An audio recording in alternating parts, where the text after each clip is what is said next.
রাধে রাধে, খেতে বসে গেছি। চলে আসো, কে কে খাবে। খুব এমার্জেন্সির জন্য মহারাষ্ট্রে আসতে হলো। আজকে 3 দিন হয়ে গেল, বাড়ির দিকে ফিরবো আমি। আজকে আমার বাবু দেখো খাবার নিয়ে এসে দিয়েছে।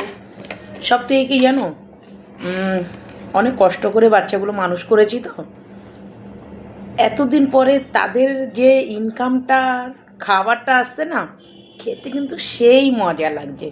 তোমরা কি বলো? এই সুখ আমার কাছে খুবই ইম্পর্টেন্ট।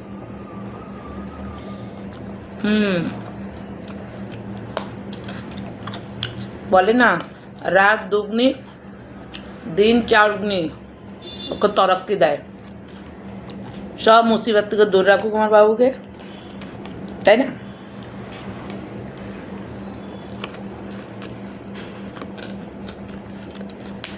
কোনো কথা হবে না, একদম সুন্দর,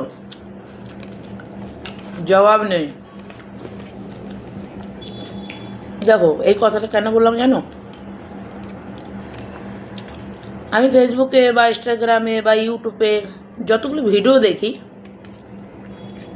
মা বাবাকে অনাথ আশ্রম পাঠিয়ে দিচ্ছে, তার সন্তানরা, ছেলে হোক মেয়ে হোক বৌমা হোক, সামথিং, এতটা আমি জানি না, অবশ্যই নলেজ নেই অত, অনাথ আশ্রমে দিয়ে আসছে কেন?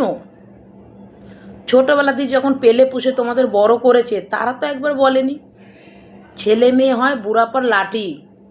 সেই লাঠি যদি কাউর ভেড়ে যায় না, তো সে জ্যান্ত থাকলেও মরে যায়। এর জন্য বলে জ্যান্ত থাকতে সিদ্ধ ভাত দাও, মরার পরে ঘি ভাত বিরিয়ানি কেউ খাবে না।